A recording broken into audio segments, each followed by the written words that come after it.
friends, you already know fruits and vegetables are good, that walking helps, that stress is not great for your heart. None of that is new. But here is what's so strange. If you actually put those pieces together correctly, heart disease should be dropping, but it really isn't without medications. So either we're missing something or we're not connecting what we already know, because heart disease is not happening from just one bad choice or one bad meal. It's happening from patterns your body experiences every single day. And once you see that pattern, you start realizing something super uncomfortable. Some of the foods you think are harmless are actually quietly stressing your blood vessels. And some of the foods that you barely think about could actively help you protect them. By the way, my name is Dr. Liu, and I'm a double board certified medical physician for almost 30 years. And I've developed a unique perspective on longevity, inflammation, and metabolism. And what I've consistently seen is this: people who don't optimize their metabolism and control their inflammation, they don't just get chronic diseases. They also get more infectious diseases that absolutely will worsen any chronic disease and will decrease the quality of life and shorten longevity. So let's start there. Let's start with foods to add. Now, first, let me ask you something. Why do you think people who eat more plants, really whole plant foods, like the Seventh-day Adventist community in Loma, California, consistently have lower heart disease rates? Is it just fiber? Could you buy that in a supplement? Or is it something else? Let's break it down. Let's start with leafy greens. I have here arugula. Right here are onions. But you can talk about spinach or kale. You've heard they're good for your blood pressure. And here's why. They're high in dietary nitrates. These have nitrates that convert into nitric oxide under the right conditions. And nitric oxide does one critical thing. It tells your arteries to relax and widen. That means lower blood pressure, smoother blood flow, less mechanical stress on your vessel walls. Now think about this. If your arteries are slightly constricted all day long, what happens over years? What about decades? So are you wondering what are the conditions that allow dietary nitrates to be protectants? So when you eat nitrates, like these greens from arugula or onions, they come packaged with vitamin C, polyphenols, magnesium, potassium, fiber. These things matter because they guide nitrates down a protective pathway. Nitrate becomes nitrite, which becomes nitric oxide. And later we'll talk about other nitrates found in other foods. Number 2 are beans and lentils. Now, most people stop at they have fiber, but the type matters. Beans are rich with soluble fiber and resistant starch. That lowers your LDL, binds those bile acids. It feeds your gut bacteria, and those gut bacteria produce short-chain fatty acids like butyrate. Butyrate reduces inflammation, improves insulin sensitivity, strengthens your gut barrier. Now, connect that. Better gut, less inflammation, healthier arteries and heart. Number 3 are oats and oat bran. You've heard it's heart healthy, but why? One word, beta-glucan. Beta-glucan forms a gel in your intestines. That gel traps cholesterol, slows glucose absorption. So now your blood vessels see lower cholesterol, lower glucose. Instead of these peaks, you get stability. Number 4 are berries. Blueberries, strawberries, raspberries. They're not just antioxidants. They're rich in anthocyanins, polyphenols, fiber. These compounds reduce oxidative stress and improves endothelial function, enhances that nitric oxide production. It grows good gut microbes. So berries, they're not just protective, they actively improve how your arteries respond. And you have arteries everywhere in your body, including to your heart. Heart attacks happen most often because those heart arteries, they get blocked. Number 5 are mushrooms. Now here's something most people don't know. Mushrooms, they contain ergothioneine.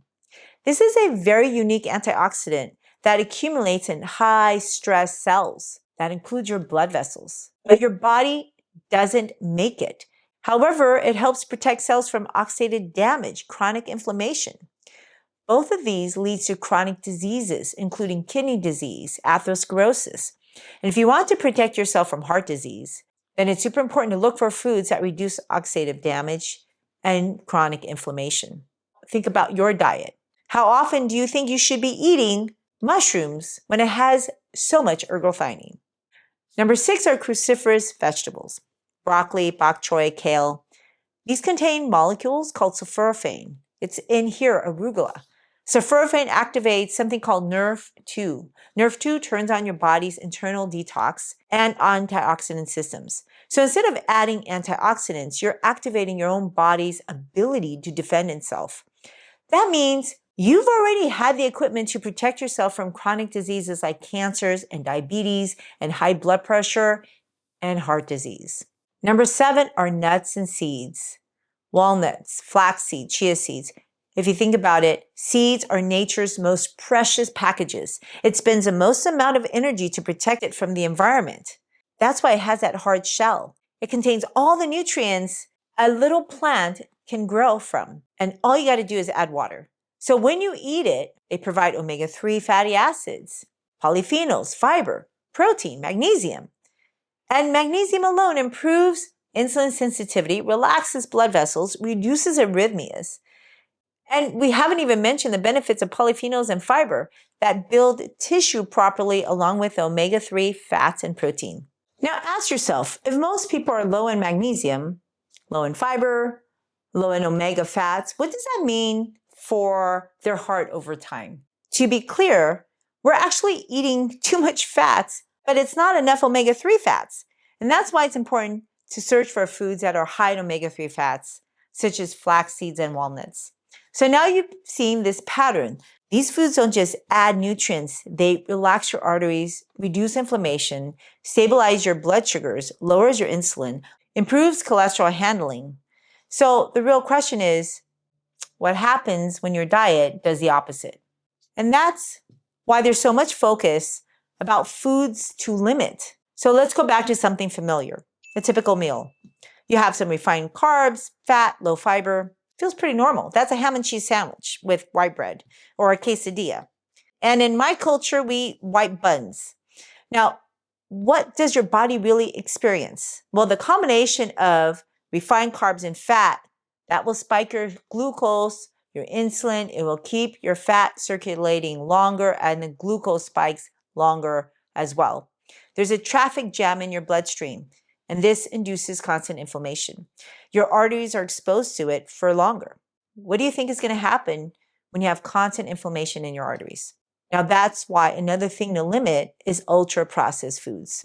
Now, there's no clear-cut definition, but I'm sure you know what I'm talking about. Soda, potato chips aren't the only thing that's ultra-processed and bad for you.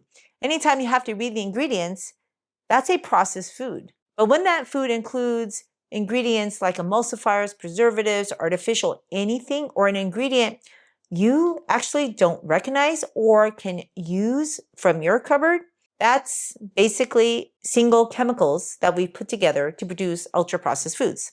Ultra-processed foods still may have a main base of something that is quote-unquote natural, some kind of grain like wheat or rice or corn or even fruit, but they're not whole. And they're bad because we've combined single chemicals to pretend that they're food. And when you concentrate chemicals, you get concentrated side effects. Emulsifiers alone can disrupt your gut microbiome. It can increase inflammation. And one of the worst ones is carrageenan. That is gut disruption, causing inflammation, causing vascular damage. All diseases begins in the gut. That's a quote from Hippocrates. He wasn't eating ultra-processed ingredients, and yet he lived to 90 years old, despite not having our modern medicines. Remember, ultra-processed foods can also include meats that have been highly manipulated, processed with nitrates. Remember how nitrates was actually beneficial in plants? But the nitrates, when they're found in meats like bacon and hot dogs and deli meats, your ham, they become harmful because they exist in a completely different environment. Then you got to cook it, high heat cooking with that high protein. There's no protective antioxidants, no fiber, and it's often combined with fat and salt. And in that setting, your nitrates forms with the amino acids to form nitrosamines. They are pro-inflammatory, potentially carcinogenic. They damage blood vessels. So instead of supporting nitric oxide production to relax your arteries, they contribute to oxidative stress and vascular injury. How good is that for your heart? Just a quick note before we continue. I see messages and comments all the time from people who have watched a few of my videos and didn't realize that they weren't subscribed. So if you find value in my videos, can you click the like button and double check that you are subscribed? It's free and it really does help get my message to other people. And if you are subscribed, thank you very much for joining me to change the world. Number 10 is excess added sugars, especially fructose. Now, we know that when you add sugar, that's just not good for your health, but obviously if you take a spoonful, you're not going to kick the bucket right away.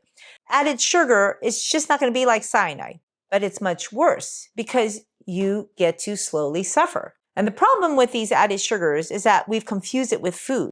And believe me, if you're eating 100 pounds of it in a year, you think it's food. Technically speaking, all food is made out of chemical, even if it's all natural.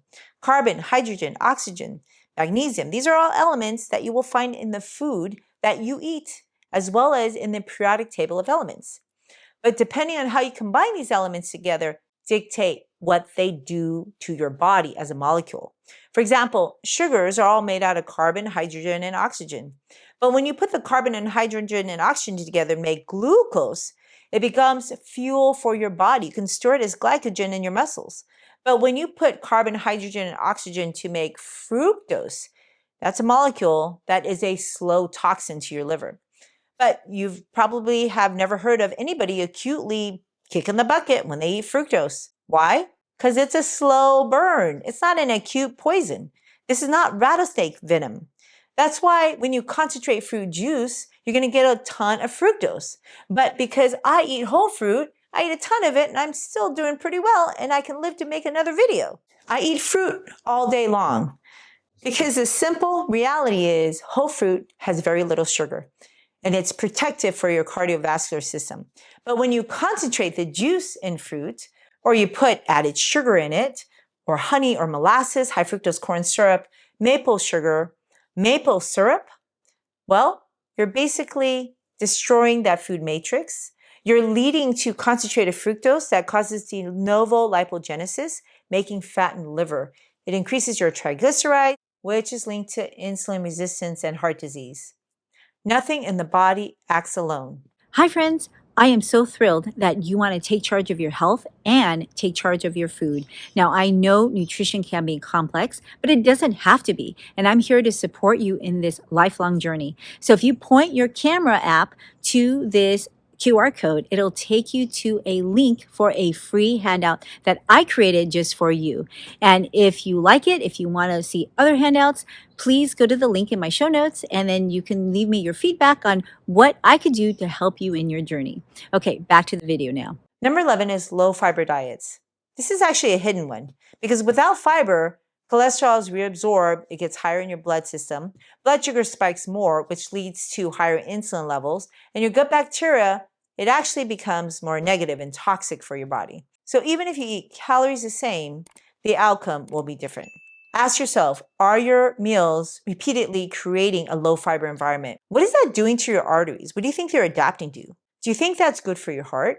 Now let's shift to moving your gut muscles to moving your skeletal muscles, which is a powerful way to talk to your heart for free. And you already know this, and you already probably do some of this, and that's move. Now, this is not exercise. Movement is all about circulation. If you move a lot repetitively, then we call that exercise. But if you're going shopping and walking to get there, that's activities of daily living, folks. That has been traditionally piggybacked with something else that we're doing to add to the quality of our life. We used to walk to gather food, or we would walk to go shopping or to meet friends. We don't just exercise staring in front of a screen. At one time, all those things were very normal in our lives, right? And when we do that, we're circulating our blood. That interacts with our heart, interacts with our nervous system. But in this modern world, we've lost the ability to do normal things that our bodies were built to do. And as a result, we may no longer be walking to gather food. We don't even walk to shop. You literally are probably using your app to have someone deliver, somebody else walk to deliver your groceries to you. that takes away your ability to move, your ability to talk to your nervous system and heart. So you're ignoring your heart if you're not moving. And if this is you, then it'll be in your favor to strategically move so that you can replicate what the human body normally did. And that's number 12, walking after meals. Think about it. After you eat with your family, you would walk to go to your house. Now we walk to go to our cars, and our cars take us home. But if you spend that time walking, you actually will reduce glucose spikes immediately. It just takes a couple of minutes. And literally, you can change how high your blood sugars spike for the entire duration of digesting that meal, even though you're not moving for that duration. Now, obviously, if you can walk more than 2 minutes, that's better. Our lives are so busy now that we're always doing things for others, doing things for our boss, doing things for our kids and our family. How about ourselves? We have forgotten ourselves. And to do the most important thing to ourselves is to take care of ourselves. You know how in the plane, they say when the oxygen comes down, feed yourself first, that oxygen? That's what we need to do to care for our heart. So number 13, move throughout the day and move frequently. Think about it. Do you think sitting is a form of movement? After you sit, what happens? Your butt hurts, your lower back hurts. You literally are choking off circulation. It's like forming a dam underneath your thigh and your bottom to prevent blood from flowing back from your toes to your heart. Sitting significantly slows circulation.